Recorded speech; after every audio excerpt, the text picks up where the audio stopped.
বিভিন্ন রোমাঞ্চকর গল্প শুনতে আজই সাবস্ক্রাইব করুন আমাদের এই YouTube channel freaky Friday stories. নমস্কার, আপনি শুনছেন ফ্রিকি ফ্রাইডে স্টোরিজ। আমি আরজু আছি আপনার সাথে। আজ আবারও একটি গল্প নিয়ে আমরা হাজির আপনার সামনে। আপনি যদি চান তাহলে আমাদের একজন মেম্বার হতে পারেন। কিভাবে হবেন? ওই যে সাবস্ক্রাইব বাটনের পাশে একটা জয়েন বাটন দেখতে পাচ্ছেন, ওই জয়েন বাটনে ক্লিক করলে মাত্র 29 টাকার বিনিময়ে আপনি পেয়ে যেতে পারেন আমাদের বেশ কিছু কন্টেন্টের আর্লি অ্যাক্সেস এবং বেশ কিছু কন্টেন্ট যেগুলো আমরা শুধুমাত্র আমাদের মেম্বারদের জন্যই তৈরি করি। আজ আপনি শুনবেন শুভাঞ্জন ব্যানার্জির কাহিনী অপার্থিব। আমাদের আজকের গল্পে গল্প পাঠ অরিজিৎ, গল্পের সূত্রধার আমি আর্য। শুনতে থাকুন আমাদের আজকের গল্প শুভাঞ্জন ব্যানার্জির কাহিনী অপার্থিব।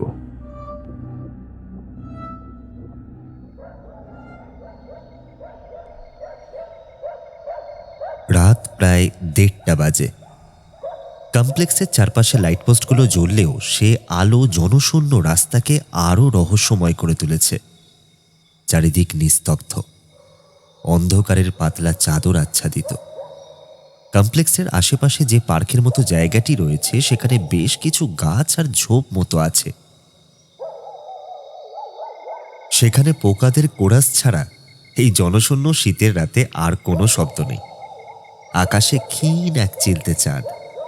রাস্তার কুকুরগুলো এই ঠান্ডায় কাঁপতে কাঁপতে কখন যেন ঘুমিয়ে পড়েছে। তাদের দেহগুলো ছড়িয়ে রয়েছে রাস্তার চারপাশে। ওয়াইনের বোতলে ছোট্ট একটা চুমুক দিয়ে এই দৃশ্যই দেখছিল অর্ণব।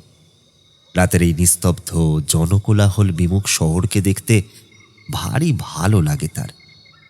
সে বরাবরই একা থাকতে পছন্দ করে, তাই উত্তর কলকাতায় নিজেদের বিশাল বড় বাড়িটিকে ছেড়ে সে এই এক চিলতে ফ্ল্যাটে দিব্যি একা রয়েছে। রাতে যখন কমপ্লেক্স শান্ত হয়ে আসে তখন সে মদের বোতল নিয়ে ব্যালকনিতে এসে দাঁড়ায়। অত্যধিক মদ্যপান করে না সে, পরিমিত। একা থাকলেও নিজের উপর শাসন আছে তার। কিছুক্ষণ দাঁড়িয়ে থাকার পর হঠাৎ অর্ণব লক্ষ্য করল একটা ছায়ামূর্তি কখন যেন এসে দাঁড়িয়েছে রাস্তার উপর। ছায়ামূর্তির আপাদমস্তক কালো পোশাকে ঢাকা, মাথাটা এমনভাবে ঢাকা যে এই গভীর রাতে তার অস্তিত্বকে কেমন যেন অলৌকিক বলে মনে হচ্ছিল অর্ণবের। আগন্তুক কিছুক্ষণ দাঁড়িয়ে রইল চুপচাপ। অর্ণবের কেন জানি না মনে হলো আগন্তুক তার দিকেই তাকিয়ে রয়েছে। অস্বস্তি বোধ করল সে। অস্বস্তিটা কাটিয়ে নিতেই সম্ভবত চোখ সরিয়ে নিয়েছিল সে, কিন্তু ছায়ামূর্তির দিকে আবার চোখ পড়তেই বেশ চমকে উঠল সে। একটু ভয়ও যে পেল না সে কথা বলা যায় না। অর্ণবের হঠাৎ যেন একবার মনে হলো ছায়ামূর্তির চোখটা দপ করে জ্বলে উঠতেই নিভে গেল। আর সব থেকে অবাক করা ব্যাপারটা হলো ছায়ামূর্তির ঠোঁটের কোণের হাসিটা অর্ণব দেখতে পাচ্ছিল অত দূর থেকেও। কেমন যেন ক্রূর আর পৈশাচিক সে হাসি। অর্ণব ভাবল, ওহ, মনে হচ্ছে আজকে বেশি ড্রিঙ্ক করা হয়ে গেছে। তা না হলে কোনো অলৌকিক উপায় ছাড়া এত দূর থেকে ওই রাস্তার উপর দাঁড়িয়ে থাকা মানুষটার মুখভঙ্গি বোঝা তো সম্ভব নয়। কিছুক্ষণ সে স্থির হয়ে রইল। তারপর হঠাৎই তার ল্যাপটপে কোনো মেসেজ ঢোকার শব্দে বেশ চমকেই উঠল সে। আসলে নিস্তব্ধ রাতে মৃদু আওয়াজও বেশ জোরালো বলেই মনে হয়। অর্ণবার বোতলে চুমুক দিতে গিয়েও দিল না। আর খাওয়া ঠিক হবে না। সে ঘরে চলে গেল। যাওয়ার আগে কি মনে হওয়ায় রাস্তার উপরে দাঁড়িয়ে থাকা ছায়ামূর্তির দিকে চোখ চলে গেল তার। সে দেখল ছায়ামূর্তি তার ডান হাতটা সামান্য উপরে তুলেছে, যেন অর্ণবকে টাটা করার ভঙ্গি করছে সে। তারপর একসময় সে মিলিয়ে গেল অন্ধকারে।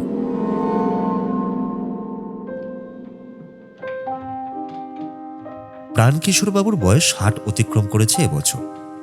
তবে এই বয়সেও ভদ্রলোক বেশ প্রাণোচ্ছল এবং তার দৈহিক শক্তি রয়েছে যথেষ্ট। শুধু তার চুলগুলো পেকে গেছে। রোজ সকালে ঘুম থেকে উঠে হাঁটতে বের হন তিনি। শীত, গ্রীষ্ম, বর্ষা কোনো কিছুতেই ডরান না তিনি। রাস্তায় যাদের সঙ্গে হাঁটতে হাঁটতে দেখা হয় তাদের সাথে কথা হয় তার। আড়ালে আড়ালে সকলে যে তাকে একটু বেশি সম্ভ্রমের চোখেই দেখে সেই কথা জানেন তিনি, এবং দাঁড়িয়ে দাঁড়িয়ে ব্যাপারটা উপভোগও করেন। আজ সকালে একটু তাড়াতাড়ি ঘুম ভেঙে গেল।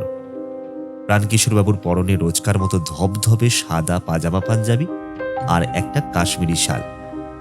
নিজের ঘর থেকে বের হয়ে তিনি দেখলেন আজ রাস্তায় বেশ কুয়াশা রয়েছে। রাস্তায় কাউকেই তেমন দেখা যাচ্ছে না, একেবারেই জনশূন্য রাস্তা। মনে মনে নিজের উপরে একটু রাগই হলো তার।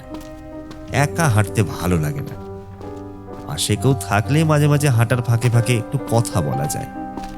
যাই হোক, বেরিয়ে যখন পড়েছেন আর তো ফিরে গিয়ে লাভ নেই, তার থেকে হেঁটেই আসা যাক। একটু পরে নিশ্চয়ই এক এক করে সকলে হাঁটতে বের হবে। প্রাণকিশোরবাবু কমপ্লেক্স থেকে বের হয়ে রাস্তায় এসে পৌঁছলেন। কুয়াশায় আবৃত চারিদিক, কিচ্ছু দেখা যাচ্ছে না। ধীরে ধীরেই হাঁটছিলেন তিনি। কিছুক্ষণ পর তিনি একটু দূরে পৌঁছলেন।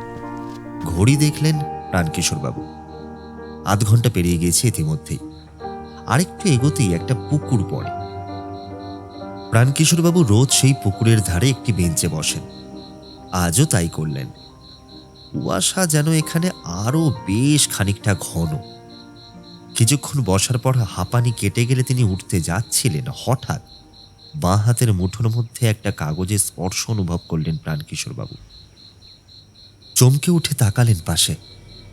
কুয়াশায় ভালো ঠাহর না হলেও প্রাণকিশোরবাবুর বুঝতে বিন্দুমাত্র অসুবিধা হলো না, কুয়াশার মধ্য দিয়ে এক ছায়া মূর্তি চলে যাচ্ছে।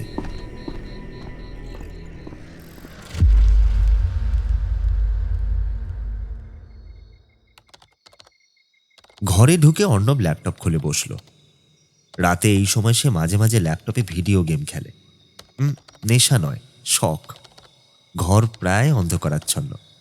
একটা মাত্র নাইট ল্যাম্প, নিষ্প্রভ ফ্যাকাশে নীলাভ আলো ঘরের পরিবেশকে কেমন যেন মায়াময় করে তুলেছে। ল্যাপটপে একটু আগেই যে মেসেজটা ঢুকেছিল সেটা চেক করল অর্ণব।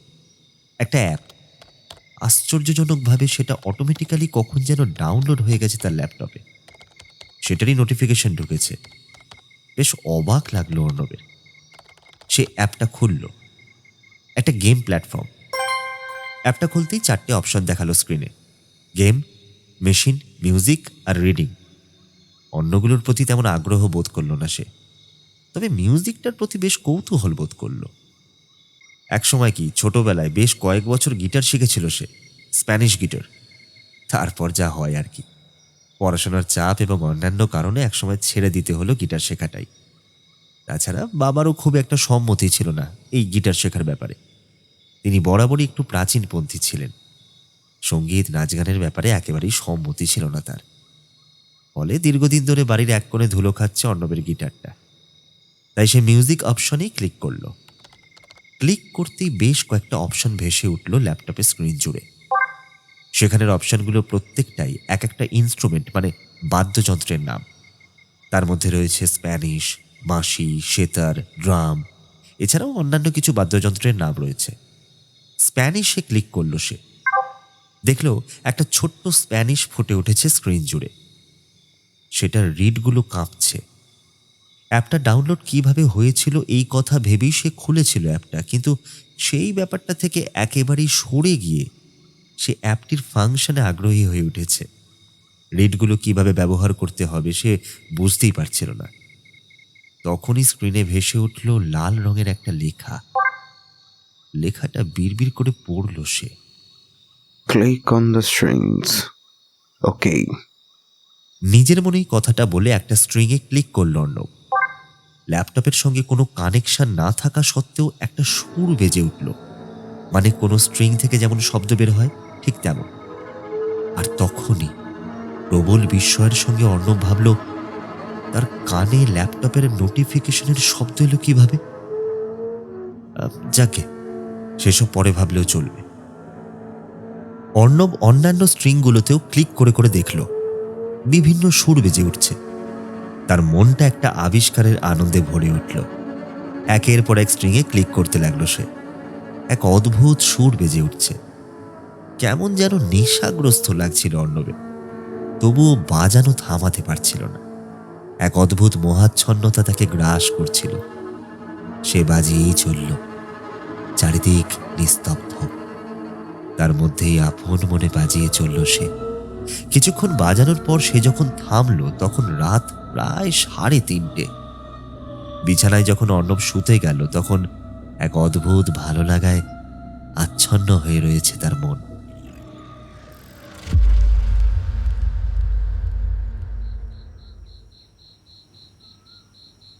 প্রাণকিশোরবাবু আকস্মিক ঘটনায় একটু হতভম্বই হয়ে গিয়েছিলেন। তিনি কাগজটা চোখের সামনে মেলে ধরলেন। সাদা রঙের সাধারণ একটা কাগজ, যেমন হয় আর কি, কিন্তু কাগজে যা লেখা ছিল তা নিশ্চয়ই সাধারণ নয়। তা না হলে প্রাণকিশোরবাবু চিঠিটা পড়া মাত্র ওভাবে কাঁপতে শুরু করতেন না। শীতের সকালে তার কপালে ফুটে উঠত না বিন্দু বিন্দু ঘাম। চিঠিটা পড়ার কিছুক্ষণ পর ধীরে ধীরে উঠে দাঁড়ালেন বৃদ্ধ। এগোলেন কমপ্লেক্সের দিকে। এই শীতেও ভয়ে আতঙ্কে আর সারা শরীর দিয়ে ঘাম ঝরছিল। কমপ্লেক্সের কাছাকাছি এসে থমকে দাঁড়ালেন প্রাণকিশোরবাবু। চিঠিটা পকেটে লুকিয়ে ফেললেন। দেখলেন কিছুটা দূরে কয়েকজনের ভিড়।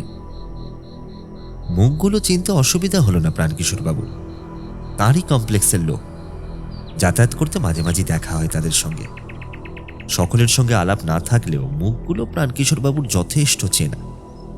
ওয়াচম্যানকেও চোখে পড়ল তার। কৌতূহলী হয়ে এগিয়ে গেলেন তিনি। ভিড় ঠেলে একটু এগোতেই আশ্চর্য হয়ে গেলেন। 5টা কুকুরের মৃতদেহ পড়ে রয়েছে সেখানে। সেই মৃতদেহগুলোকে ঘিরেই দাঁড়িয়ে রয়েছে সকলে। কেউ বুঝতে পারছে না সব কটা কুকুরকে এমন বিষ খাইয়েছে যার ফলস্বরূপ ওদের রোগা দেহগুলো নীল হয়ে গিয়েছে।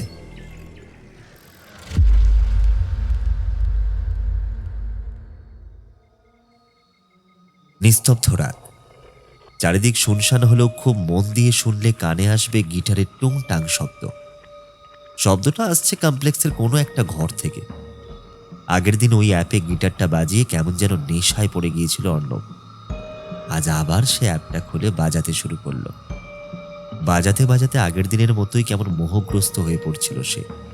তার শরীর যেন হালকা লাগছিল, মন ভরে উঠছিল এক অজানা আনন্দে। কিসের যেন আকর্ষণে সে বাজিয়েই চলেছিল সেই যান্ত্রিক বাদ্যযন্ত্র। সেই বাদ্যযন্ত্রের সুর যেন রক্তে ঝিম ধরায়।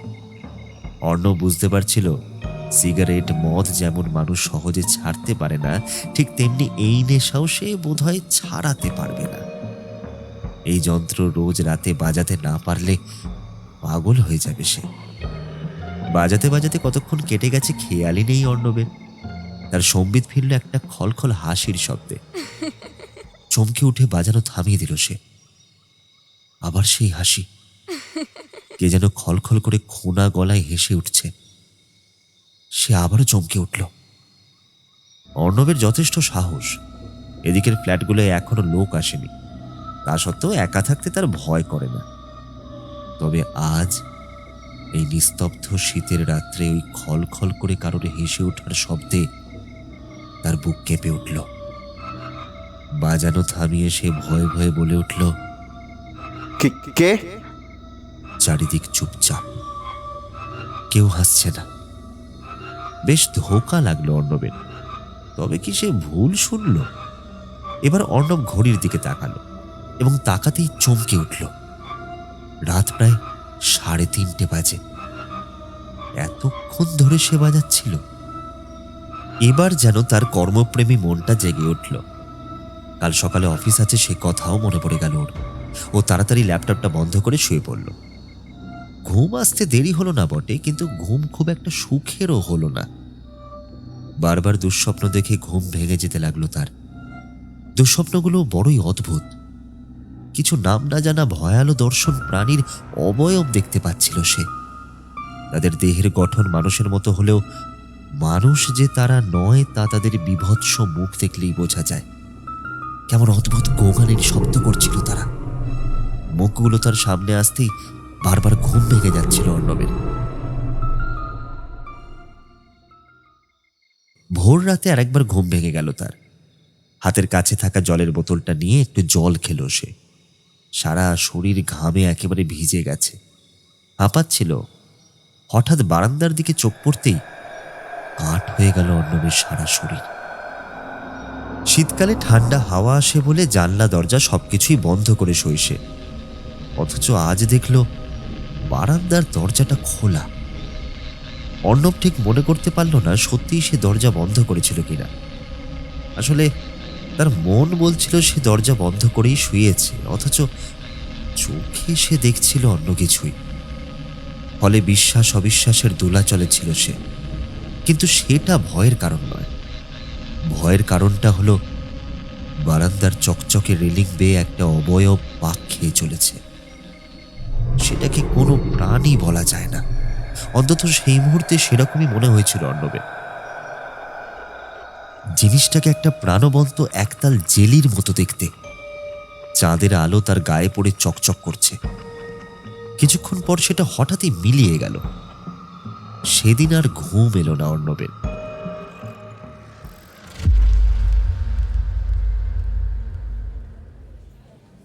ইন্সপেক্টর সরখেলের ঠোঁটে সিগারেটটা শেষ হয়ে এসেছিল।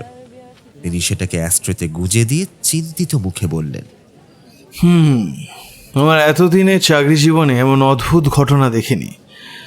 এতগুলো কুকুর কি একসাথে কেউ বিষ খাইয়েছে তা ভাবতেও অবাক লাগছে। তার সামনের টেবিলের অপর প্রান্তের চেয়ারে বসেছিল অর্ক। সে বলল, স্যার, আমার মনে হয় খুনগুলো রাতে হয়েছে। হ্যাঁ, তা তো বটেই। মাথা নাড়লেন অভিজ্ঞ পুলিশ অফিসার তরুণ সরখেল।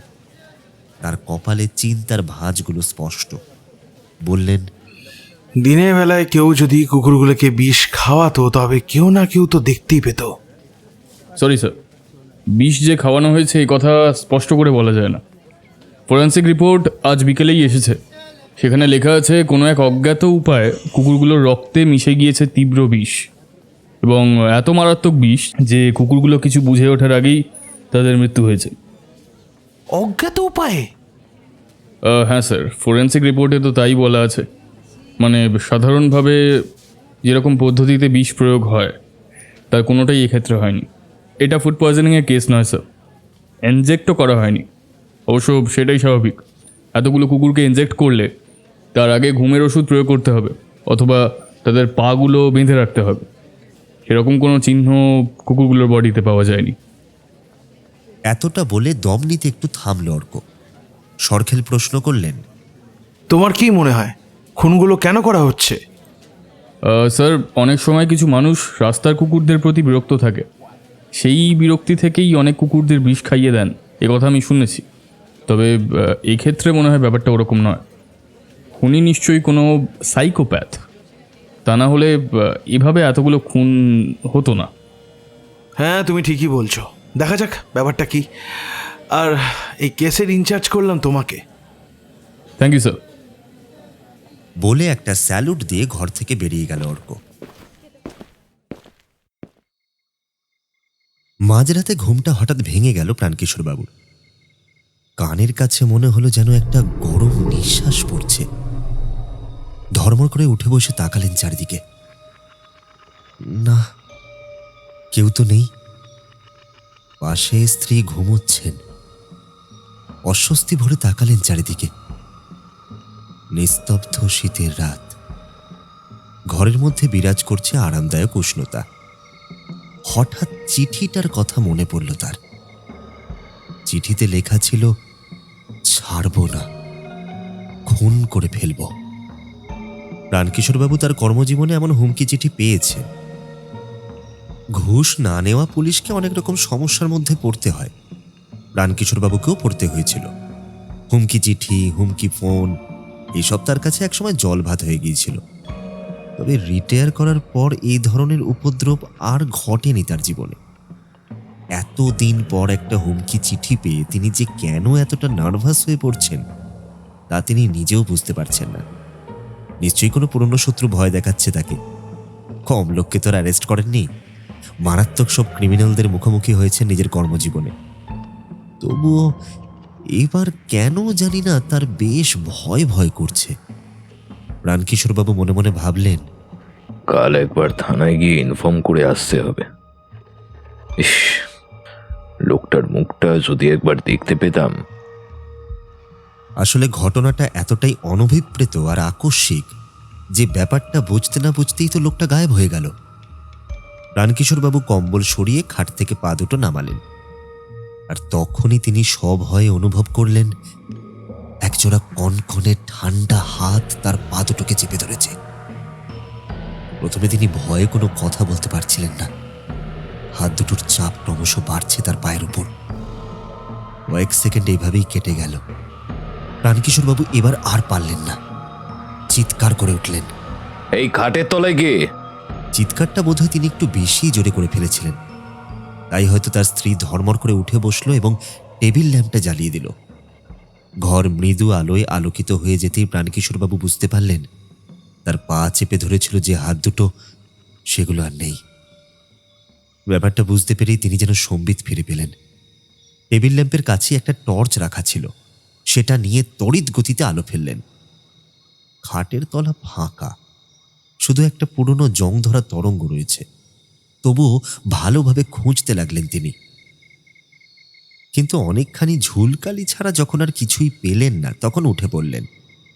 ওনার স্ত্রী বললেন, কি হয়েছে? কি হলো গো? চিৎকার করে উঠলে কেন? কোনো প্রশ্নের উত্তর না দিয়ে শুধু টেবিল ল্যাম্পটা নিভিয়ে দিয়ে ক্লান্ত গলায় বললেন, শুয়ে পড়ো। গতকাল রাতের ঘটনাটার কথাই চা খেতে খেতে ভাবছিলেন প্রাণকিশোরবাবু। স্ত্রী সকালে উঠে অনেকবার প্রশ্ন করেছেন। তিনি দুঃস্বপ্ন বলে এড়িয়ে গিয়েছেন বটে, কিন্তু ভয়টা মনে জাঁকিয়ে বসেছে। ব্যাপারটা এতটাই অবিশ্বাস্য যে কাউকে বললে বিশ্বাসই করবে না। সে কারণেই স্ত্রীকে কিছু জানাননি তিনি। তিনি যদি স্ত্রীকে বলতেন একজোড়া কনকনে ঠান্ডা হাত তার পা দুটোকে চেপে ধরেছিল, তবে কোনোভাবেই তার স্ত্রী তার কথা বিশ্বাস করত না। অথচ প্রাণকিশোরবাবু বুঝতে পারছেন ব্যাপারটা কোনোভাবেই দুঃস্বপ্ন হতে পারে না। এখনো যেন সেই হাত দুটির স্পর্শ অনুভব করতে পারছেন তিনি। গতকাল রাতের কথাটা মনে পড়তেই গাটা কেমন যেন শিরশির করে উঠল তার। ব্যাপারটা নিয়ে যতই ভাবছেন, নিজেই যেন আশ্চর্য হয়ে যাচ্ছেন। আচ্ছা, কোনো মানুষের পক্ষে কি সম্ভব ওই খাটের তলায় ঢুকে পা দুটো ওভাবে চেপে ধরা এবং সঙ্গে সঙ্গে ঘর থেকে উধাও হয়ে যাওয়া? দরজা তো বন্ধই ছিল। তাছাড়া কোনো লোক থাকলে তিনি কি বুঝতে পারতেন না? ব্যাপারটা নিয়ে ভাবতে ভাবতে প্রাণকিশোরবাবুর মধ্যে থেকে কর্মজীবনের পুরনো গোয়েন্দা সত্তাটি বেরিয়ে আসছিল। তার মনে পড়ে গেল, খাটের তলায় রাতে ভালোভাবে দেখা হয়নি তো। এখন একবার খুঁজে দেখলে যদি কিছু পাওয়া যায়। দেখি। কথাটা ভাবা মাত্রই চাটা খেয়ে শেষ করে ঝুঁকে পড়লেন খাটের তলায়, হাতে টর্চ। খাটের মধ্যে শরীরটাকে কিছুটা গলিয়ে দিয়ে খুঁজতে লাগলেন প্রাণকিশোরবাবু। বহুদিন অপরিষ্কার থাকায় কেমন যেন একটা বাজে গন্ধ নাকে আসছে থেকে থেকে। বাড়িতে কেউ নেই এখন। প্রাণকিশোরবাবুর স্ত্রী আর মেয়ে গিয়েছেন মন্দিরে। এই ফাঁকে কাজটা সেরে ফেলতে হবে, তা না হলে এভাবে তাকে খাটের তলায় ঢুকতে দেখলে নির্ঘাত কেউ পাগল ভাববে। প্রাণকিশোরবাবুর স্ত্রী অনুরাধা মেয়েকে নিয়ে সকাল সকাল বেরিয়ে গিয়েছিলেন এবং যাওয়ার সময় বলেছিলেন, ঘরের জানলাগুলো আজ একটু খুলে নিও। ব্যাপারটা প্রাণকিশোরবাবুর মাথা থেকে বেরিয়ে গিয়েছিল। ফলে পর্দায় ঢাকা থাকার কারণে সারা ঘরটায় অন্ধকার এবং খাটের তলার অন্ধকারটা আরও বেশি ছিল। টর্চের আলোয় আগের দিনের দেখা ওই ঝুলকালি এবং ট্রাঙ্কটা ছাড়া কিছুই চোখে পড়ছিল না প্রাণকিশোরবাবুর। হঠাৎ এক জায়গায় টর্চের আলো পড়তেই স্থির হয়ে গেলেন তিনি। মেঝেতে ধুলোর মধ্যে লেগে থাকা চটচটে জিনিসটা যে রক্ত, তার নিজের অভিজ্ঞ দৃষ্টিতে একবার দেখেই বুঝে গেলেন প্রাণকিশোরবাবু। উনি বুঝতে পারছিলেন তিনি ভয় পেয়েছেন, মারাত্মক ভয়। এরকম ভয় তিনি বহুদিন পাননি। খাটের তলা থেকে বেরিয়ে আসতে যাবেন তার আগেই প্রাণকিশোরবাবু অনুভব করলেন সেই শীতল হাতে স্পর্শ। তার টর্চ ধরা হাতটাকে চেপে ধরেছে। যে হাতটা তার হাতকে চেপে ধরেছে সেটা সম্ভবত নখরযুক্ত, কারণ প্রাণকিশোরবাবু বুঝতে পারছিলেন হাতের নখগুলো তার চামড়ার মধ্যে বসে যাচ্ছে এবং একটা চিনচিনে ব্যথা হচ্ছে হাতে। প্রাণকিশোরবাবুর টর্চের আলোটা প্রাণীটার মুখের উপর এসে পড়েছিল। আঘাতে শিউরে উঠলেন তিনি। কিলবিলে কালো রঙের কি একটা থকথকে হয়ে এগিয়ে আসছে তারই দিকে। প্রাণীটার দুটো লাল চোখ ধক ধক করে জ্বলছে অন্ধকারে।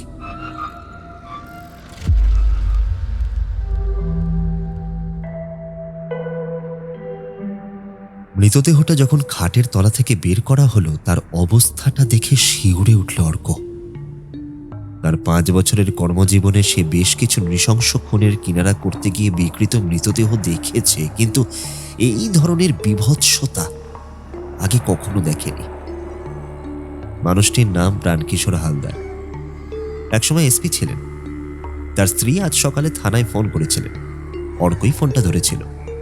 সে লক্ষ্য করেছিল প্রাণকিশোর বাবুর স্ত্রীর গলায় কান্নারতর চেয়ে ভয় বেশি ছিল। এখন তার কারণটা সে বুঝতে পারছে। খুনি প্রাণকিশোর বাবুর দেহের ছাল ছাড়িয়ে নিয়েছে অধিকাংশ জায়গায়। মাংস আর রক্ত সেখানে যেন মাখামাখি হয়ে রয়েছে। শিরা উপশিরাগুলো দেখা যাচ্ছে। পোশাক আশাক না থাকলে প্রাণকিশোর বাবুর বডিটাকে আইডেন্টিফাই করা যেত না। মুখের মাংস প্রায় খুবলে নেওয়া হয়েছে বলতে গেলে। এতেই খুনি শান্ত হয়নি।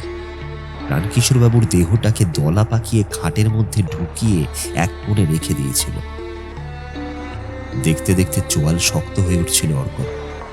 এই অজ্ঞাত খুনির প্রতি চরম রাগ আর ঘৃণায় ভরে যাচ্ছিল তার মুখটা।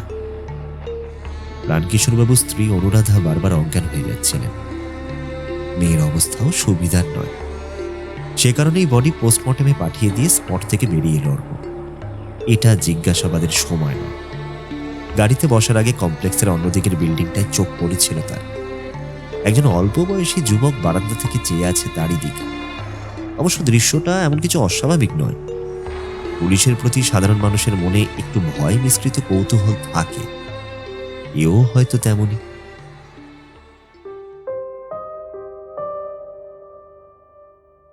আজ সারাদিন বাড়িতেই ছিল অর্ণব। অফিস যায়নি। পেটে আজ একটু বেশি মদ পড়ে গেছে। সারাটা দুপুর পড়ে পড়ে ঘুমিয়েছে সে। সন্ধ্যাবেলা যখন ঘুম ভাঙল তখন সন্ধ্যা 7টা বাজে। ঘর অন্ধকার। বিছানা থেকে উঠে লাইট জ্বেলে দিতে গিয়েও থমকে গেল অর্ণব। না, জ্বালবে না। অন্ধকারটাই বেশ লাগছে। খাটের উপর উপুর হয়ে শুয়ে রইল সে অনেকক্ষণ। চারিদিকটা আজ যেন নিস্তব্ধ। তাদের কমপ্লেক্সে একজন মারা গিয়েছে আজ সকালে। পুলিশ এসেছিল। বারান্দা থেকে দেখেছিল অর্ণব। একজন অফিসার তার দিকে এক মুহূর্তের জন্য তাকিয়েছিলেন। উনি কি তাকে খুনি বলে সন্দেহ করছেন? করতেই পারেন। পুলিশের কাজই তো হলো সবাইকে সন্দেহ করা। সেন্টিমেন্ট বলে ওদের জীবনে কিচ্ছু নেই। মনে মনে এরকমই ভাবল সে। কার উদ্দেশ্যে কে জানে। তারপর বোতল থেকে কিছুটা মদ গলায় ঢালল সে। আজ বেশ আরাম লাগছে তার। একটুক্ষণ মদ খেয়ে ঝিমিয়ে রইল সে। শরীরটা কেমন যেন করছে। তারপর টলমলো পায়ে উঠে দাঁড়ালো সে। ঘর অন্ধকার। 2 দিন আগেও আলো জেলে ঘরে শুয়ে থাকতো সে। অন্ধকারে শুয়ে থাকা বা গান শোনার অভ্যাস তার কোনোদিনই ছিল না। অথচ আজ এই অন্ধকারটাকেই বেশ আপন লাগছে তার। এমন যেন একটা আরাম ছড়িয়ে পড়ছে শরীরে। কিছুক্ষণ চুপ করে দাঁড়িয়ে রইল সে। তারপর এক পা করে বারান্দার দিকে এগোলো। আজ কি পূর্ণিমা? নিশ্চয়ই তাই। তা না হলে চাঁদের আলো এত উজ্জ্বল হবে কেন? আকাশের দিকে কিছুক্ষণ তাকিয়ে থাকার পর সে লক্ষ্য করল কমপ্লেক্সের ওদিকের বিল্ডিংগুলোর একটায় বারান্দায় আবছা দেখা যাচ্ছে একটি নারী মূর্তিকে। সেদিকে কিছুক্ষণ চেয়ে রইল সে। মেয়েটিও যেন তার দিকে তাকিয়ে রয়েছে। চাঁদের আলো থাকলেও এত দূর থেকে মেয়েটির মুখ ভালোভাবে দেখা যাচ্ছে না। বারান্দার কাজটা অন্ধকারে ঢেকে রয়েছে। অর্ণব তবু সেদিকে তাকিয়ে আলতোভাবে হাসার চেষ্টা করল, কিন্তু হাসিটা তার মুখে ঠিক ফুটল না। মেয়েটা কিছুক্ষণ দাঁড়িয়ে থাকার পর 2 হাতে মুখ ঢাকলো। তারপর কেমন যেন কেঁপে কেঁপে উঠল। তার একটু পরে দরজা খুলে ঘরে চলে গেল সে। অর্ণব কিছুক্ষণ মেয়েটার চলে যাওয়ার পরেও সেই বারান্দাটার দিকে তাকিয়ে থাকলো। তারপর রাস্তার দিকে তাকালো। শীতের রাতে রাস্তা জনশূন্য হওয়াটাই তো স্বাভাবিক, কিন্তু আজকের এই নির্জনতা যেন একটু অস্বাভাবিক লাগছে তার। তার কারণটা প্রথমে বুঝতে না পারলেও একটু পরে বুঝল সে। আসলে আজ রাস্তায় কোনো কুকুর নেই। রাস্তা জনশূন্য থাকলেও ঠান্ডায় কুকুরগুলোকে কুকুরে শুয়ে থাকতে দেখা যেত, কখনো বা তার কুই কুই ডাকও শোনা যেত। কিন্তু এখানকার কুকুরগুলো যেন কিভাবে মরে গিয়েছে। পুলিশ এসেছিল, কারণ কুকুরগুলোর মৃত্যু স্বাভাবিক ছিল না। অর্ণব সরাসরি সামনে থেকে তাদের মৃতদেহগুলোকে দেখেনি, তবে কুকুরগুলো মরে গেছে শুনে সে আশ্চর্য হয়নি, যেন এটা খুব স্বাভাবিক। সে যেন জানতই যে কুকুরগুলো মারা যাবে।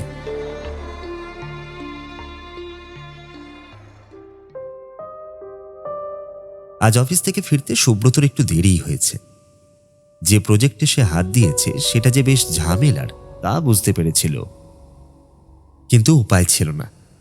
বস বিশেষভাবে তাকে অনুরোধ করেছিলেন, আর কে না জানে বসের অনুরোধ মানেই প্রচ্ছন্ন আদেশ। ফলে কাজটা নেওয়ার বিন্দুমাত্র ইচ্ছা তার মনে না থাকলেও কাজটা নিতে বাধ্য হয়েছিল সে। আসলে সুব্রত কাজ করতে ভালোবাসে, কিন্তু ইদানিং নমিতার সাথে একটু অশান্তি চলছে তার। ফলে মানসিকভাবে সে এমনিই একটু অস্বস্তিতে আছে। তাই এর উপর নতুন করে চাপ নিতে চাইছিল না সে, কিন্তু নিতে হলো বসের অনুরোধ মানে আদেশে। তাই আজকে মেজাজটা একটু খিঁচড়েই ছিল তার। ঘরের দরজাটা ভেজানো দেখে একটু সন্দেহ হয়েছিল সুব্রতর, কিন্তু বেশি কিছু না ভেবে দরজা ঠেলে ফ্ল্যাটে ঢুকেছিল। আসলে ও ভেবেছিল নিশ্চয়ই অন্যমনস্ক হয়ে দরজার ছিটকিনি তুলতে ভুলে গিয়েছে, কিন্তু ঘরে ঢুকেই বেশ অবাক হলো সুব্রত। সারা ঘর অন্ধকার। দরজা দিয়ে ঢুকি ডাইনিং। এখন ডাইনিংয়ে দাঁড়িয়ে রয়েছে সে। মনের বিরক্তিটা আবার মাথা চাড়া দিয়ে উঠল। কোনো মতে সংযত হয়ে সে নমিতার নাম ধরে বার কয়েক ডাকল। আশ্চর্য, কোনো সাড়া নেই, একেবারে নিস্তব্ধ। সুব্রত চাইছিল না অশান্তিটাকে বাড়াতে, তবুও ওর মনের বিরক্তিটা ক্রমশ বেড়ে যাচ্ছিল। অন্ধকারের মধ্যেই কাঁধের ব্যাগটাকে আন্দাজে ছুঁড়ে ফেলল সোফায়, তারপর জুতো মোজা খুলে ঘরে ঢুকল। একটা মিহি গন্ধ নাকে আসছে, যেন কেমন যেন শরীরটা করে উঠল তার। কিংকর্তব্য বিমূঢ় হয়ে দাঁড়িয়েছিল সুব্রত। হঠাৎ জল পড়ার টপ টপ শব্দে সম্বিত ফিরল। বেডরুম থেকে আসছে শব্দটা। সুব্রত বেডরুমের দিকে এগোলো। যত সে এগোতে লাগলো গন্ধটা যেন আরো বাড়তে লাগলো। অদ্ভুত একটা মিষ্টি গন্ধ। তার মনটা যেন বিমোহিত হয়ে পড়ছিল। কোনো এক অমোঘ টানে সে বেডরুমের দিকে এগিয়ে যাচ্ছিল ধীরে ধীরে। তার মস্তিষ্ককে আচ্ছন্ন করে রেখেছে সেই মিষ্টি আবেশ। বেডরুমের দরজাটা ভেজানো। নমিতা তাহলে নিশ্চয়ই ঘরে আছে। সুব্রতর মনে হলো নমিতার সঙ্গে ঝামেলাটা আজকে মিটিয়েই নেবে। নমিতাকেও ভালোবাসে, খুবই ভালোবাসে। ওর সঙ্গে ঝগড়া করে ওর নিজেরও কি ভালো লাগছিল। দরজাটা ঠেলে ভিতরে ঢুকলো সে, এবং ঢুকেই থমকে গেল। সারা ঘর অন্ধকার কেন? নমিতা তো বেশ ভীতু মেয়ে। ও তো কখনো অন্ধকার ঘরে থাকে না একা একা, এমনকি রাতেও একা একা বাথরুমে যেতে পর্যন্ত ভয় পায়। তাহলে ঘর অন্ধকার কেন? জানলাগুলো বন্ধ থাকায় অন্ধকার এত মিশকালো যে বেশ কয়েক সেকেন্ড চুপ করে দাঁড়িয়ে থাকলো সুব্রত। তারপর চোখটা একটু সয়ে আসতেই ও বুঝতে পারল বিছানার উপর একটা অবয়ব তার দিকে পিঠ করে বসে আছে।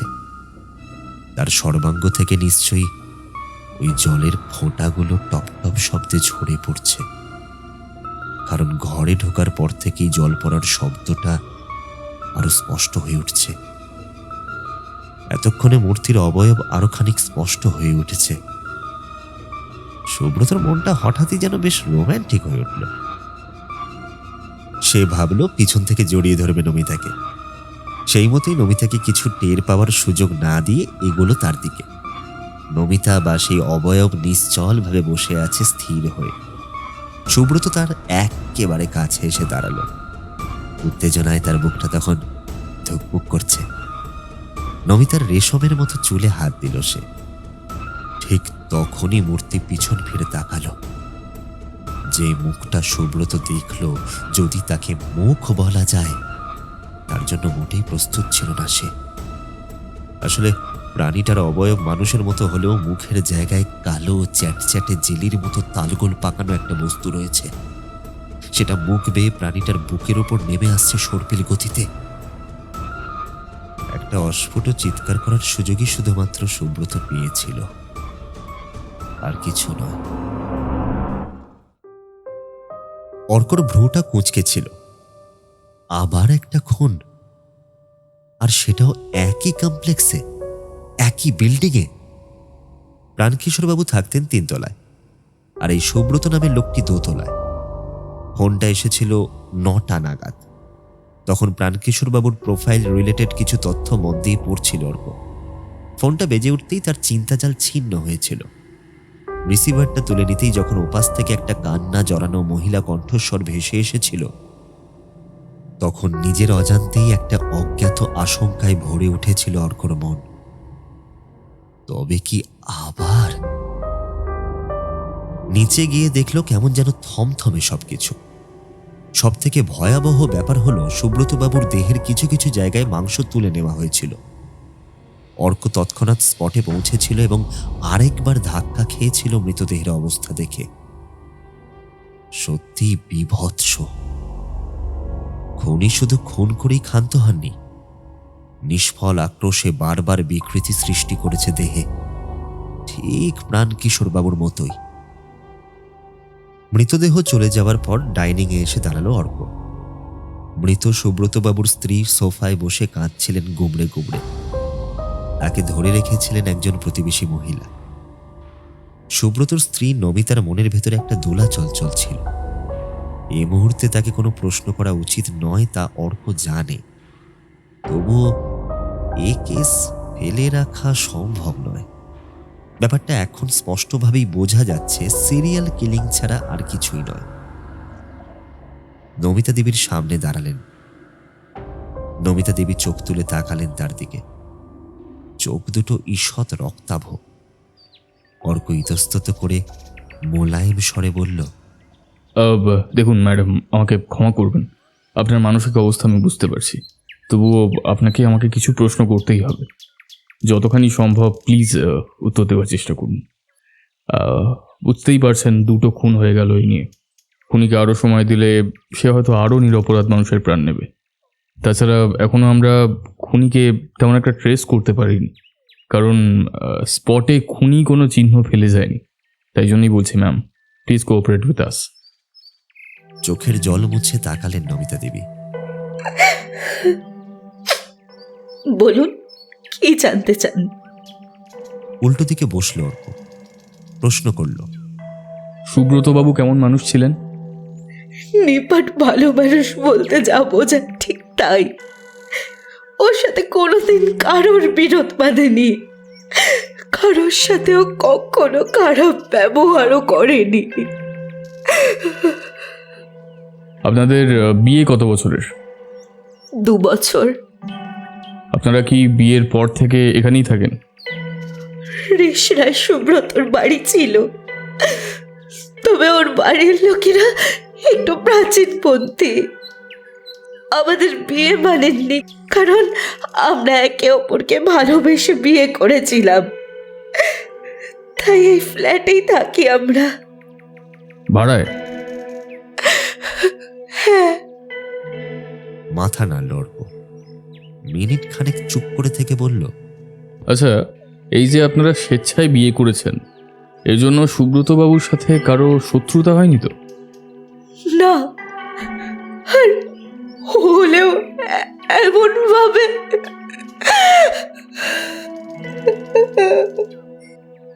কথাটা সম্পূর্ণ করতে পারলেন না তিনি। গলা বুঝে এলো তার। ইতস্তত ভঙ্গিতে অর্ক বলল, এক্সট্রিমলি সরি ম্যাম, আমি আর বিরক্ত করব না আপনাকে। শুধু শেষ একটা প্রশ্ন, আপনি গত কয়েকদিনে আপনার স্বামীর মধ্যে কোনো রকম অস্বাভাবিকতা দেখতে পেয়েছিলেন কি?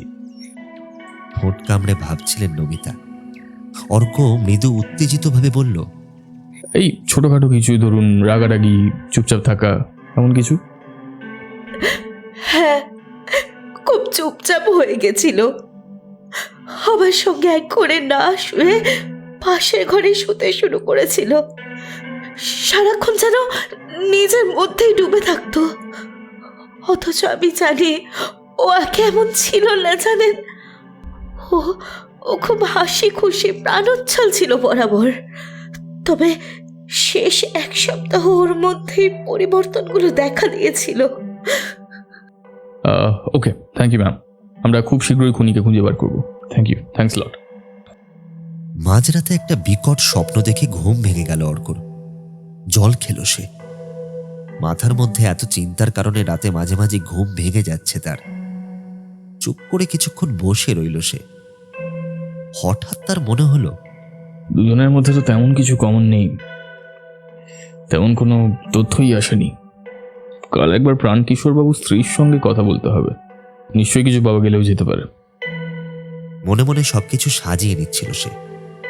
একই সঙ্গে ভাবছিল খুনের প্যাটার্নটা কি হতে পারে। রাত প্রায় 1:30 বাজে, তবু ওর চোখে ঘুম আসছিল না। বারবার ওর মনে পড়ছিল নমিতা দেবীর কথাগুলো। শেষ কয়েকদিন এমন কি ঘটেছিল যার জন্য একজন হাসি খুশি মানুষ মুখচোরা হয়ে পড়েছিল? কারণটা কি হতে পারে? কোনো ভয়, নাকি কোনো ব্ল্যাকমেল? ব্ল্যাকমেলের কেসে সে অনেকবার দেখেছে মানুষের স্বাভাবিক আচার আচরণ হঠাৎই উল্টো দিকে ঘুরে যায়। এক্ষেত্রেও কি তেমনই কিছু? কিন্তু ব্ল্যাকমেলার এভাবে একজনকে খুন করবে কেন? এরকম নৃশংসভাবে খুন কোনো অসুস্থ ও বিকৃত মস্তিষ্কের মানুষের পক্ষেই একমাত্র সম্ভব। জানলার ধারে গিয়ে দাঁড়ালো অর্ক।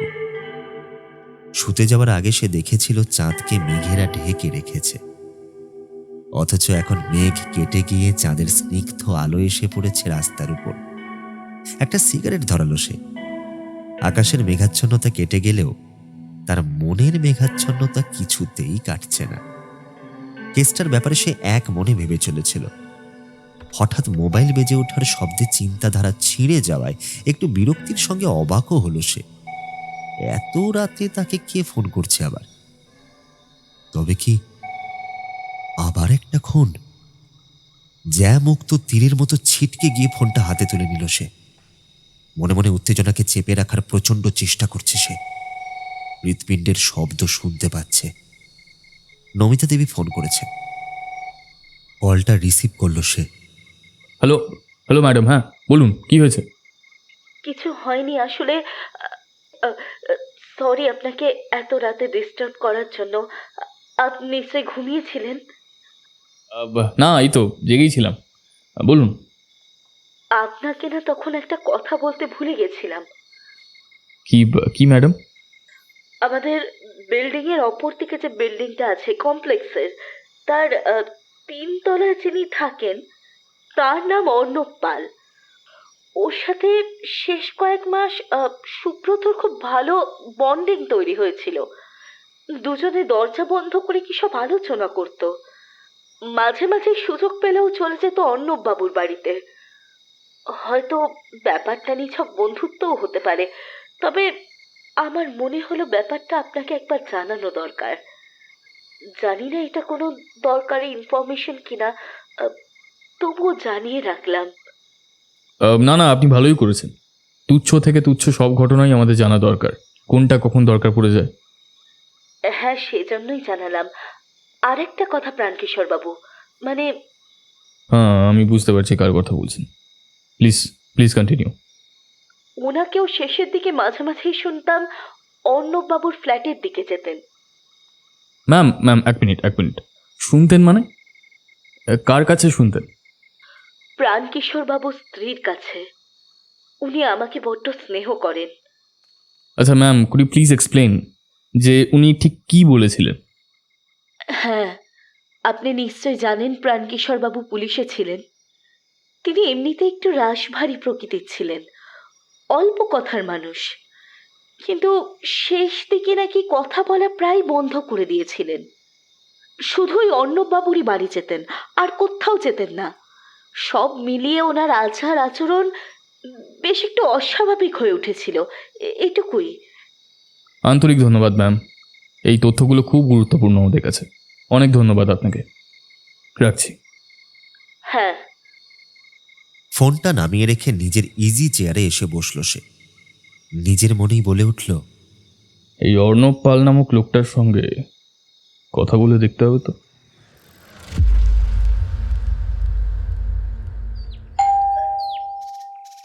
দরজার পাশে কলিং বেল টিপে অপেক্ষা করতে লাগলো অর্ক। পিছনে বেশ কয়েকজন পুলিশ অফিসার ও হাবিলদার। অর্ক জানে না কেন মনে হচ্ছে অর্ণব পাল নামের এই লোকটি খুব একটা সুবিধার নয়। হয়তো এতজনের প্রয়োজন নেই, তবুও একটা অজানা চিন্তায় তার মনটা ভার হয়েছিল। আসলে দুজন মানুষ যারা এরকম নৃশংসভাবে খুন হলো এবং মৃত্যুর আগে তাদের এখানে আসতে দেখা গিয়েছে, সে লোকটার প্রতি ইচ্ছা না হলেও সন্দেহ চলেই আসে। আচ্ছা, লোকটা ড্রাগ সাপ্লাই করতো না তো? কিছুক্ষণ দাঁড়িয়ে থাকার পরেও যখন কেউ দরজা খুলল না, তখন আরও বার কয়েক কলিং বেল টিপল অর্ক। তাতেও কাজ না হওয়ায় দরজায় দুমদুম করে ধাক্কা মারল। একটা পায়ের শব্দ যেন ভেসে আসছে বলে মনে হলো তার। থামল সে। একটু পরেই দরজা খুলে দিল একজন যুবক। পরনের পোশাক দেখে মনে হয় সে ঘুমোচ্ছিল। তার ঘুম জড়ানো চোখ সে কথারই সাক্ষ্য দিচ্ছে। চোখ একটু ঈষৎ রক্তাভও বটে। লোকটা কি নেশাও করে নাকি? অবশ্য অর্ক সেরকমই অনুমান করেছিল। অর্ণব চোখ কচলে বলল, বলুন। ঘুমোচ্ছিলেন? হ্যাঁ, তাই আমার একটু দরজা খুলতে দেরি হলো। আমার ঘুম একটু গাঢ়, তাই আই এম সো সরি, আপনাদের অনেকক্ষণ দাঁড়িয়ে থাকতে হলো। It's okay. তারপর একটুক্ষণ চুপ করে থেকে চোখ থেকে চশমা নামিয়ে বলল, আপনাকে আমাদের সঙ্গে একবার থানায় যেতে হবে। একটু অবাক হলো অর্ণব, যদিও মুখে সেভাবে প্রকাশ করল না। বলল, বুঝতেই পারছেন, এইমাত্র ঘুম থেকে উঠেছি। পোশাক পরিবর্তনের সময়টা একটু দিন আমাকে। তা বেলা 10টা অবধি ঘুমোচ্ছিলেন? অফিস যাচ্ছেন না? না, মানে শরীরটা কয়েকদিন ধরে একটু খারাপ। বলে পিছন দিকে তাকালো সে। বেশ, 10 মিনিটের মধ্যে রেডি হয়ে চলুন। দরজা বন্ধ করে দিল অর্ণব। এরকমভাবে মুখের উপর দরজা বন্ধ করে দেওয়ায় তার উপর বেশ রাগই হলো অর্কের। ঘরের মধ্যে উপস্থিত দুজন, অর্ক এবং অর্ণব। দুজনের মুখই গম্ভীর। অর্ণবের মুখ দেখে মনে হচ্ছিল এভাবে তাকে থানায় তুলে নিয়ে আসার জন্য বেশ বিরক্তই সে। অর্ক গম্ভীর মুখে এই তরুণটিকে প্রত্যক্ষ করছিল। তার ভাবগতিক থেকে মনের অন্তঃস্থলে কি চলছে তা বোঝা যাচ্ছে না একেবারেই। যদিও অর্ক থট রিডার নয়, তবে মানুষের মুখ দেখে তার মনের ভাব সম্বন্ধে কিছুটা অনুমান সে করতে পারে। কিন্তু এই তরুণটিকে ঠিক মাপতে পারছিল না সে। ফর্সা মুখে চোখ দুটো শান্ত, স্থির, চোখের সাদা অংশ ঈষৎ লাল। মুখটা একেবারেই ভাবলেশীন। সেই ভাবলেশীনতার মধ্যে একটু যেন বিরক্তির আভাস রয়েছে। বেশ কিছুক্ষণ নীরবে সিগারেট খাওয়ার পর অর্ক নিস্তব্ধতা ভেঙে বলল, আপনার চোখ দুটো ওরকম লাল কেন? রাত জাগার চিহ্ন। বিরক্তি ভরে উত্তর দিল অর্ণব। আপনি বিরক্ত হচ্ছেন? সেটাই তো স্বাভাবিক ইন্সপেক্টর। গতকাল রাতে আমার ভালোভাবে ঘুম হয়নি, আর তার মধ্যে এই ঝামেলা। আরে, আমাদের কমপ্লেক্সে খুন হয়েছে বলে আমাকে খুনি ভাবার কোনো কারণ আছে কি? বলে থামল অর্ণব। তার চোখ দুটোর রক্তাভ ভাব কিছুটা কমেছে। দেখুন, আমি আপনার বেশি সময় নেব না। যা যা প্রশ্ন করব ঠিক ঠিক উত্তর দেবেন, কেমন? মাথা নেড়ে অর্ণব বলল, বলে ফেলুন। অর্ক সরাসরি কাজের কথা এসে গেল। প্রথমত বলুন, আপনি অত রাত জেগে কি করছিলেন? সেটা একান্তই ব্যক্তিগত ব্যাপার। কথা শুনে প্রত্যুত্তরে কিছু বলতে যাচ্ছিল অর্ক, তাকে সে সুযোগ না দিয়ে অর্ণব বলল, ঠিক আছে, তবে শুনুন, অফিসের প্রজেক্ট করছিলাম। তা রোজই রাত জাগতে হয় আপনাকে? না, ঠিক তা নয়, তবে কখনো কখনো কাজের চাপ থাকলে রাত জাগতে হয় বই কি। হুম, বেশ। আচ্ছা, আপনি নিশ্চয়ই শুনেছেন যে আপনাদের কমপ্লেক্সে দুটো খুন হয়েছে? হ্যাঁ, প্রাণকিশোর বাবু আর সুব্রত। হুম, জানেন দেখছি। তো কমপ্লেক্সে খুন হয়েছে সেটা জানবো না? হুম, না, আসলে সিকিউরিটি গার্ড বলছিল যে গত কয়েক সপ্তাহ ধরে আপনাকে বাড়ির বাইরে বের হতে দেখেননি তারা। তাছাড়া আপনার অফিসেও গিয়েছিলাম আমি, সেখানেও শুনলাম আপনি কয়েক সপ্তাহ ধরে অফিসেও যাচ্ছেন না। কী ব্যাপার বলুন তো? হ্যাঁ, আপনার অফিসের বস বললেন আপনি নাকি ফোনও রিসিভ করছেন না, অথচ আপনি এদিকে বাড়িতে বসে অফিসের কাজ করছেন। দেখুন, সবটা মিলিয়ে ব্যাপারটা তো ঠিক দাঁড়াচ্ছে না অর্ণববাবু। এতটা বলে থামল অর্ক। তারপর তাকালো অর্ণবের মুখে। এবার একটু চিন্তার ছাপ পড়েছে তার মুখে। অর্কর ঠোঁটের কোণে হাসির রেখা। অর্ণব কিন্তু সামলে নিল নিজেকে। ম্লান হেসে বলল, আপনাকে খুলে বলি বরং, বেশ কিছুদিন ধরে আমি একটা ব্রেক চাইছিলাম। কাজের চাপে আমি হাঁপিয়ে উঠেছিলাম, অথচ কিছুতেই ছুটি মঞ্জুর হচ্ছিল না। ডাক্তার দেখাচ্ছিলাম, ডাক্তার বললেন অত্যধিক মানসিক ধকলের কারণে এমনটা হচ্ছে। আমি যেন কদিন বিশ্রাম নিই, আর আমার শরীরও ভেঙে পড়েছিল। ফলে ছুটিটা আমার সত্যিই দরকার ছিল, অথচ বস কোনোভাবেই রাজি হচ্ছিলেন না। শেষে তাই একটা উপায় বার করলাম। কাউকে কিচ্ছু না বলে অফিস যাওয়া বন্ধ করলাম। ফোন সুইচ অফ করে রাখলাম যাতে কারোর কল না আসে, আর মাঝে মাঝে রাত্রে টুকটাক কাজগুলো সেরে রাখতাম।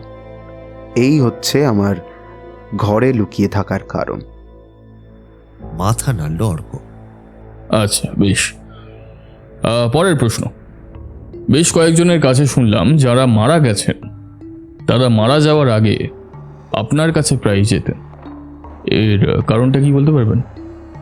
দেখুন, প্রাণকিশোর বাবু এবং সুব্রত আমার কাছে আসতো ঠিকই, কিন্তু ওরাই যে খুন হবে আমি তা জানতাম না। ওদের আসার কারণটা বলছি। প্রথমে আসি প্রাণকিশোর বাবুর কথায়। প্রাণকিশোর বাবুর সঙ্গে আলাপ আমার ছিল না। বলে একটু থামল অর্ণব। তারপর বলল, উনি দাবা খেলতে ভালোবাসতেন।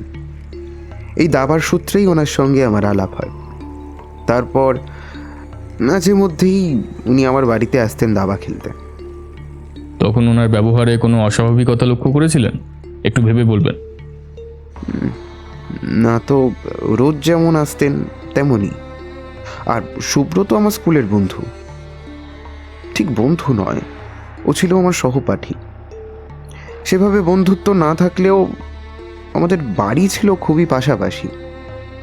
ও এখানে উঠে আসার পর যাতায়াত ছিল আমাদের একে অপরের বাড়িতে। ওই বেশিরভাগ সময়টা আসতো, আমি খুব কমই যেতাম। আচ্ছা, আর কিছু জানতে চান? মিনিট দুয়েক চুপ করে রইল অর্ক। তারপর মাথা নেড়ে বলল, আপাতত না, পরে আবার দরকার হলে আপনাকে ডাকবো। বেশ, আজ তাহলে উঠি। হ্যাঁ। অর্ণব চেয়ার ছেড়ে উঠে দাঁড়ালো। তারপর বেরিয়ে গেল সেখান থেকে। তার চলে যাওয়ার দিকে কিছুক্ষণ তাকিয়ে রইল অর্ণব। খুবই রহস্যজনক, সাথে সন্দেহজনক। ওর সব কথাও সত্যি বলে মনে হচ্ছে না।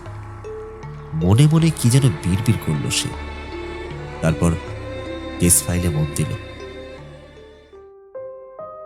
সিঁড়ি বেয়ে উঠে এলো ঈশা। আরও একতলা উঠতে হবে। 4 তলায় তার ঘর। এই কমপ্লেক্সটা নতুন তৈরি হয়েছে। এখানে সেটেল করার সময় অসুবিধা হয়েছিল। মালপত্র 4 তলায় তোলার জন্য অনেক লোক লেগেছিল। এত বড় বিল্ডিং, অথচ লিফট নেই একটাও। মনে মনে বেশ বিরক্তি লাগছে এবার, কিন্তু উপায় নেই। এই ফ্ল্যাটটা খুবই ছোট, তাছাড়া নানান রকম সমস্যাও হচ্ছিল ওর। সিঁড়ির কাছে একটা বাল্ব ঝুলছিল। এশা যখন সিঁড়িতে সবে পা রেখেছে, হঠাৎই সেটা টিমটিম করতে শুরু করলো। এশা মৃদু চমকে উঠে ওপরের দিকে তাকালো। তখনই দপ করে নিভে গেল বাল্বটা। অন্ধকারের একটা পুরো আস্তরণে ঢেকে গেল যেন চারিদিক। এশা তার ব্যাগ হাতড়ালো মোবাইল বার করে টর্চ জ্বালানোর জন্য। ফোনটা কোথায় গেল? ফোনটা খুঁজতে গিয়ে একগাছি চুল তার মুখের ওপর নেমে এসেছিল। বিরক্তি ভরে চুলগুলো সরাতে গিয়েই থমকে গেল সে। ঘাড়ের কাছে একটা গরম নিঃশ্বাস পড়ছে যেন। কে? চমকে পিছন ফিরে তাকালো সে। কই, কেউ তো কোথাও নেই। একটু দূরে দাঁড়িয়ে থাকলে এই অন্ধকারে তাকে দেখা যাবে না। এই অন্ধকারে এশার গাটা শিরশির করে উঠল যেন। সে তাড়াতাড়ি ব্যাগ হাতড়ে টর্চটা বের করে আনলো। টর্চ জ্বালিয়ে সিঁড়িটা আবছাভাবে দৃশ্যমান হলো। কিন্তু আবার আবার ঘাড়ের কাছে সেই গরম নিঃশ্বাস। চমকে উঠল সে। এবার একটু ভয় পেল এশা। পিছন ফিরে কাউকে দেখতে না পেয়ে কাঠ হয়ে দাঁড়িয়ে রইল। টর্চের আলোটা সিঁড়ির ওপর পড়েছিল। এবার সেই ফ্যাকাশে আলোয় এশা দেখল একটা পাটা প্যান্টে ঢাকা। একটু চমকেই উঠেছিল এশা। তখনই তার মনে হলো নিশ্চয়ই কেউ পড়ে গিয়েছে। তবুও তার কেমন যেন ভয় ভয় লাগছিল। টর্চটা একটু উপরে তুলতেই ভয়ের একটা ঠান্ডা স্রোত নেমে গেল তার শির দ্বারা বেয়ে। যে মানুষটা পড়ে রয়েছে তার মুখ বলে কিছু নেই। মুখের জায়গায় মুখের পরিবর্তে একটা চামড়ার মতো অংশ দিয়ে ঢাকা। একটা তীক্ষ্ণ আর্তনাদ বের হয়ে এলো এশার গলা চিরে। আর তখনই প্রাণীটা দুহাতে ভর দিয়ে উঠে দাঁড়ালো।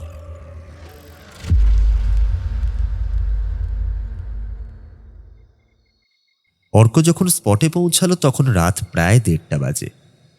গাড়ি চালিয়ে যত দ্রুত সম্ভব এগোচ্ছিল সে। ফাঁকা রাস্তা। একটু আগেই ফোন করেছিলেন অভিরূপ বলে একজন। অভিরূপকে সে চেনে না, তবে অভিরূপ যেখান থেকে ফোন করেছিল সেখানকার 2টো খুন নিয়েই তদন্ত করছে সে। ফলে ফোনটা পেয়ে চমকে চেয়ার ছেড়ে উঠে দাঁড়িয়েছিল। কাউকে কিছু না জানিয়ে একাই বেরিয়ে পড়েছে। এশা নামের একটি মেয়ে খুন হয়েছে। কমপ্লেক্সের পিছনের দিকের বিল্ডিংয়ে নাকি খুনটা হয়েছে। কিভাবে খুন হয়েছে ছেলেটি তা জানলই বা কিভাবে, সেটা জিজ্ঞাসা করার আগেই ওপাশ থেকে ফোনটা কেটে গিয়েছিল। শুধু একটা ব্যাপারেই অর্কর অস্বস্তি লেগেছিল। অভিরূপের গলার আওয়াজটা ছিল খুব ঘষা ঘষা। প্লেটে আঁচড় কাটলে যেমন আওয়াজ হয়, অনেকটা সেরকম। যাই হোক, সেসব নিয়ে ভাববার সময় তার ছিল না। অর্ক যখন কমপ্লেক্সের সেই বিল্ডিংটার সামনে এসে পৌঁছালো তখন রাত 1:30 পেরিয়ে 1:45। ফোন, পিস্তল আর একটা টর্চ নিয়ে সে নামলো গাড়ি থেকে। মনটা অস্থির ছিল তার। আসলে 3-3টে খুন তাকে উদ্বিগ্ন করে তুলেছিল। সেভাবে কেসের কিনারা করার মতো কোনো প্রমাণও এখনো পর্যন্ত সে পায়নি। তাই বেশ চিন্তায় ছিল। বিল্ডিংয়ের ভেতর মিশ কালো অন্ধকার। টর্চটা জ্বালল সে। বেশ জোরালো টর্চ। কিছুটা আলোকিত হয়ে এলো চারপাশ। তবুও অন্ধকার এতটাই গাঢ় যে সাবধানে পা ফেলতে হচ্ছিল অর্ককে।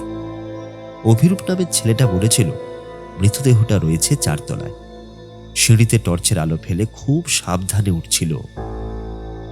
মুহূর্তের অসাবধানতায় বিপদ হতে পারে। একসময় 4 তলার সিঁড়ির ল্যান্ডিংয়ে এসে পৌঁছালো।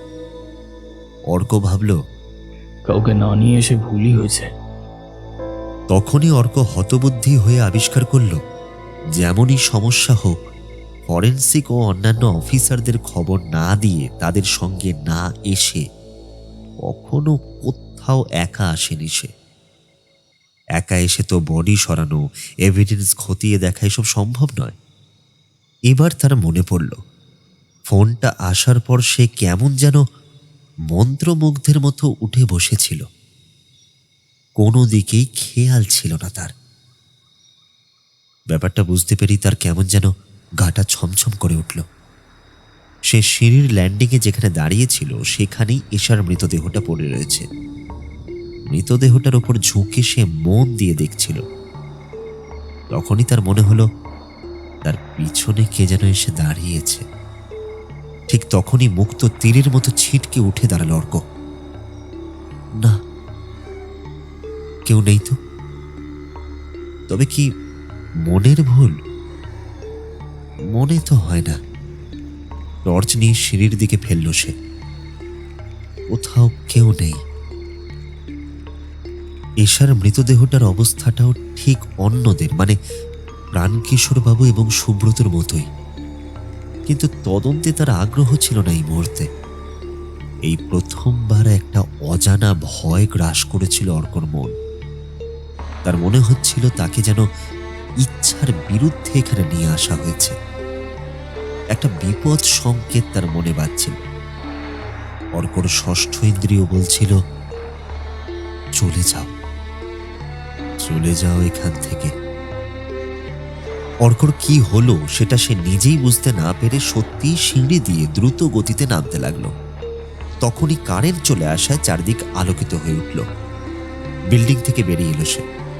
কমপ্লেক্সের মূল ফটকের কাছে ওয়াচম্যানের ছোট্ট একটা ঘর ছিল। সেখানে বসে ঝিমোচ্ছিল ওয়াচম্যান। একটু আগেই সে অর্ককে গেট খুলে দিয়েছিল। এবার অর্ক গিয়ে তাকে একটা ঝাঁকুনি দিতেই সে ধড়মড় করে উঠে বলল,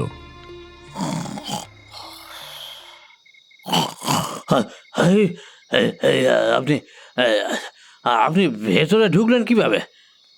মানে? আকাশ থেকে পড়লেও বোধহয় অর্ক এতটা অবাক হতো না। সে বলল, কিভাবে আবার? তুমি তো দরজা খুলে দিলে। কি বলছেন স্যার? আমার তো একটু ভাই চোখ লেগে গিয়েছিল। আপনাকে তো আমি গেট খুলে দিইনি। খুলে দাওনি? না। বেশ প্রত্যয়ের সঙ্গে বলল ওয়াচম্যান। এবার যেন একটা সন্দেহ উকি দিতে লাগলো তার মনে। অর্ক বলল, পিছনের বিল্ডিংয়ে সবকটা ফ্ল্যাটে লোক আছে? না স্যার, ওটা তো সবে তৈরি হয়েছে। শুধু একজন ম্যাডাম ছাড়া কেউ থাকে না। অভিরূপ বলে কেউ থাকে না? স্যার, এখানে সবারই নাম মোটামুটি আমার জানা আছে। ওই নামে তো কমপ্লেক্সে কেউ নেই। আচ্ছা ঠিক আছে, তুমি গেটটা খোলো। ঠিক আছে স্যার, কিন্তু আপনি ভিতরে কিভাবে? সে কথা পরে বলবো তোমাকে, তুমি গেটটা খোলো। ঠিক আছে স্যার। গেট খুলে দিতেই গাড়ি নিয়ে বের হয়ে গেল অর্ক। তার মনটা কুগাইছিল। সে যদি আরো কিছুক্ষণ থাকতো তবে শুনতে পেত একটা অপার্থিব অথচ মিষ্টি সুর ভেসে আসছে হাওয়াতে। তার সঙ্গে শোনা যাচ্ছে একজন মানুষের হাহাকার। সে বারবার চিৎকার করে বলছে, চলে যাও, দয়া করে তুমি চলে যাও। কিন্তু তার কথাগুলো নিষ্ফল হাহাকারের মতোই যেন ঘুরে বেড়াচ্ছিল বাতাসে। খুনগুলো হওয়ার মোটিভ থেকে শুরু করে অন্যান্য নানান ব্যাপার তথ্য বলতে সেরকম কিছুই হাতে আসেনি অর্ক। সেদিন রাতের ঘটনাটার পর সে আরো চিন্তিত হয়ে পড়েছিল। কিছুতেই যেন ওই পাচ্ছিল না। কিন্তু গোটা ঘটনাটার নিষ্পত্তি ঘটল খুব আশ্চর্যজনকভাবে এবং অবিশ্বাস্যভাবেও বটে। সেই রাতের ঘটনাটার পর 2 দিন কেটে গেছে। নিজের টেবিলে বসে এশার ব্যাপারে যা যা তথ্য পাওয়া গেছে সেগুলো নিতান্তই অনিচ্ছা ভরে পড়ছিল অর্ক। আসলে কেসটার প্রতি ক্রমশ তার আগ্রহ হারিয়ে যাচ্ছিল এবং ব্যাপারটার নিষ্পত্তি না হওয়ার গ্লানি তাকে কুড়ে কুড়ে খাচ্ছিল।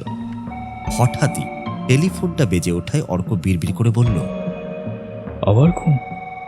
খুন কিন্তু আদতে হয়নি। ফোন করেছিল আনন্দ গুপ্ত নামের একজন। আনন্দকে চেনে সে। অর্ণবের ব্যাপারে খোঁজ করতে গিয়ে আলাপ হয়েছিল। আনন্দ শুধুমাত্র অর্ণবের কলিগ নয়, বন্ধুও বটে। ফোনটা পেয়ে তখনই কয়েকজন কনস্টেবলকে নিয়ে সে হাজির হয়েছিল অর্ণবের ফ্ল্যাটে। গিয়ে জানা গেল আনন্দ এসেছিল অর্ণবের খোঁজ নিতে। সে কারোর সাথে যোগাযোগ করছিল না, বাড়িতে বসেছিল, অফিসেও আসছিল না। তাই আনন্দ ভেবেছিল তার সাথে দেখা করে তার থেকে জানতে চাইবে সমস্যার কারণটা আসলে কি। এসে অনেকবার কলিং বেল টিপেও যখন তার সাড়া পাওয়া গেল না, তখন সে ওয়াচম্যানকে ডাকে। দুজনে মিলে অনেক ডাকাডাকি করেও যখন কোনো সাড়া মেলেনি, তখন দুজনে বাধ্য হয় দরজা ভাঙতে। এবং দরজা ভাঙার পর যে দৃশ্যটা দেখা যায় তাতে দুজনেই বেশ ছিটকে গিয়েছিল। দৃশ্যটা এই মুহূর্তে অর্কের চোখের সামনেও রয়েছে। অর্ণবের লিভিং রুম, চারিদিক লণ্ডভণ্ড। মেঝেতে পড়ে রয়েছে মদের গ্লাসের ভাঙা টুকরো, কিছুটা মদ ছিটিয়ে রয়েছে মাটিতে। খাটের চাদর এলোমেলো হয়ে রয়েছে, দেখলে মনে হয় খাটের উপর কিছুক্ষণ আগেই প্রচন্ড ধস্তাধস্তি হয়েছে। সিলিং ফ্যান থেকে ঝুলছে অর্ণবের দেহটা, চোখ বিস্ফারিত, জিভ বেরিয়ে বিভৎস দেখাচ্ছে। কনস্টেবলদের রুম সার্চ এবং বডি নামানোর অর্ডার দিয়ে সে ফরেন্সিকে ফোন করে গ্লাভস বের করে সার্চ করতে শুরু করল। প্রথমে তেমন কিছু পেল না, কিন্তু আলমারির মধ্যে সার্চ করতে আলমারির পিছনের অংশটা কেমন যেন সন্দেহজনক বলে মনে হলো তার। সেটায় টোকা মারতে বোঝা গেল ওপারে কিছু একটা আছে।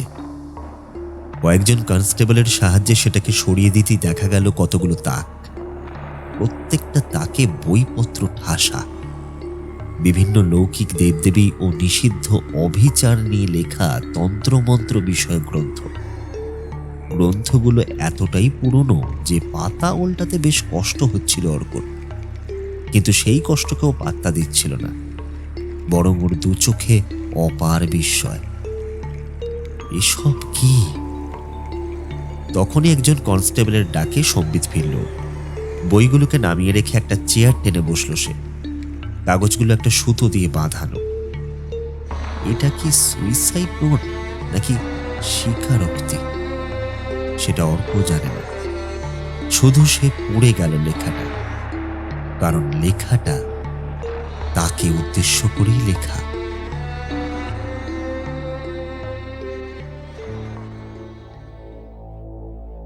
ইন্সপেক্টর অর্ক, আপনাকে বেশি শ্রদ্ধা দেখানোর জন্য অতিরিক্ত শব্দযোগ করিনি বলে আমি ক্ষমা প্রার্থী। এটা আমার একটা স্বীকারোক্তি বা সুইসাইড নোট বলে ধরতে পারেন। আপনি যখন এই চিঠি পড়ছেন তখন হয়তো আমি সিলিং ফ্যান থেকে ঝুলব। এই মুহূর্তে প্রচণ্ড মানসিক চাপে এই কথাগুলো আমি লিখছি, তাই বেশি গুছিয়ে লিখতে না পারার জন্য আমাকে ক্ষমা করবেন। এই কয়েকদিনের মধ্যে যে খুনগুলো হয়ে গেল এবং ওই কুকুরগুলোর রহস্যময় মৃত্যুর ঘটনার তদন্ত করলেও মনে হয় না বেশি দূর এগোতে পেরেছেন বলে। আমার এই স্বীকারোক্তি পড়ার পর আপনি সব প্রশ্নের উত্তর ও সব রহস্যের সমাধান পেয়ে যাবেন। তবে আমার কথাগুলো খুব একটা বাস্তবসম্মত নাও মনে হতে পারে আপনার। যদি তেমন হয় সেক্ষেত্রে আমার কিচ্ছু করার নেই, কিন্তু যা লিখছি তার প্রতিটি বর্ণ সত্যি। আপনি এই লেখা পড়তে পড়তে অনুভব করতে পারবেন আমি কতটা পাশবিক প্রবৃত্তি নিয়ে কাজগুলো করেছি, যদিও পুরোটা আমার ইচ্ছাকৃত নয়। বেশিরভাগ দায় আমার নয়। আমি যে বিপদটা ঘটিয়ে ফেলেছি তার রেশ হলো বাকি খুনগুলো। আমার মূল উদ্দেশ্য ছিল প্রাণকিশোর বাবুকে খুন করা। শুধু খুন করা নয়, আমার এত বছরের পড়াশোনার একটা প্র্যাকটিক্যাল পরীক্ষা বলতে পারেন। আমি যতটা সম্ভব গুছিয়ে লিখছি। শুধু বলে রাখি, আপনি যখন আমাকে জেরা করছিলেন তখন আপনার প্রশ্নের যা যা উত্তর দিয়েছিলাম তা বেশিরভাগই মিথ্যে। গত বছর আমি এই ফ্ল্যাট কিনে এখানে আসি। এখানে এসেই আলাপ হয় প্রাণকিশোর বাবুর সঙ্গে। দাবা খেলতে তিনি প্রায়ই আসতেন আমার কাছে। আসলে তিনি যে আমাকে খুব একটা পছন্দ করতেন তা একেবারেই নয়। নেহাত দাবার টানেই আসতেন। দাবা ছিল ওনার প্রাণ। অথচ এইখানে দাবা খেলার কেউ ছিল না বললেই চলে। তাই আমার সঙ্গে প্রাণকিশোর বাবুর দাবা খেলা চলত। তিনি খুব কম কথা বলতেন আমার সঙ্গে, যেন ওই খেলাটার জন্যই আমার সাথে আলাপ করলেন। তাই আমিও বেশি কথা বলতাম না ওনার সঙ্গে। বুঝতে পারতাম আমার এই বোহেমিয়ান জীবনটাকে উনি সহ্য করতে পারেন না। এভাবে কয়েকদিন কাটলো। প্রাণকিশোর বাবুর মেয়ের প্রেমে পড়লাম আমি। প্রেমে পড়া মানে সাংঘাতিকভাবে প্রেমে পড়া, পাগলের মতো প্রেমে হাবুডুবু খাওয়া কাকে বলে আমি প্রথমবার টের পেয়েছিলাম। কিন্তু বাদ সাধলেন প্রাণকিশোর বাবু। তিনি যে আমাকে একেবারেই পছন্দ করেন না তা আমি জানতাম, তবু আশা করেছিলাম ওনাকে রাজি করিয়ে নেব। উনি রাজি তো হলেনই না, পরিবর্তে আমার সঙ্গে অত্যন্ত ঘৃণ্য ব্যবহার করলেন, অসভ্য ভাষায় আমাকে জর্জরিত করলেন। ছোট থেকেই সবাই বলে আমার মাথা নাকি খুব গরম, তাই এক্ষেত্রেও ব্যতিক্রম হলো না। আমি ওনাকে জব্দ করার ফন্দি আঁটতে লাগলাম। ওনার মেয়েকে বিয়ে করার থেকে অপমানের প্রতিশোধটাই বড় হয়ে উঠল আমার কাছে। যদিও খুন করার কথা আমি তখনও ভাবিনি। কয়েকদিন কেটে গেল। প্রাণকিশোর বাবু আমার কাছে আসা বন্ধ করে দিয়েছিলেন ওই ঘটনাটার পর থেকে। আমি শুধু অফিস কাজ আর নিজের শখের পড়াশোনায় ব্যস্ত থাকতাম। এখানে বলি, শখের পড়াশোনা বলতে কিন্তু বইপত্র পড়ে জ্ঞান অর্জন করাটা আমার শখের পড়াশোনা ছিল না। আমি বিভিন্ন দেশ অঞ্চল গ্রামের নিষিদ্ধ বিদ্যা, তন্ত্র মন্ত্র, ভুডু, অলৌকিক দেবদেবী, অপদেবতা, অপদেবী এদের নিয়ে চর্চা করতাম। নিষিদ্ধ বিদ্যার প্রতি এক অদম্য কৌতূহল ছিল আমার। সেখানেই এক জায়গায় পড়লাম কখনো কখনো কোনো বাদ্যযন্ত্রের দ্বারা কোনো অপশক্তি বা প্রেতাত্মাকে ডেকে আনা যায়। ব্যাপারটা নাকি কারোর অজান্তেই হতে পারে। একটা উদাহরণ দিই আপনাকে, তাহলে বুঝতে পারবেন। ধরুন আপনি কোনো একটা বাদ্যযন্ত্র বাজাচ্ছেন আপন খেয়ালে, নির্দিষ্ট কোনো হুঁশ নয়, খেয়াল বসে বাজাচ্ছেন। কোনো প্রেতাত্মা বা অপশক্তিকে ডেকে আনার সুর ও ধ্বনির সাথে সেটা যদি মিলে যায়, তবে আপনি না চাইলেও আপনার সুরের দ্বারা সে চলে আসতে পারে। অদ্ভুত ব্যাপার হলো, আমার ল্যাপটপে কয়েকদিন আগেই হঠাৎ করে একটা অ্যাপ ডাউনলোড হয়ে গিয়েছিল। আশ্চর্য হয়ে সেটা খুলতে গিয়ে দেখি সেখানে নানান রকম বাদ্যযন্ত্র বাজানোর অপশন। ছোটবেলা থেকে আমার স্প্যানিশ বাজানোর খুব শখ ছিল, সেই ইচ্ছাটাই আবার জেগে উঠলো আমার। নিজের অজান্তেই নাকি নিজের ইচ্ছাতেই ডেকে আনি তাকে।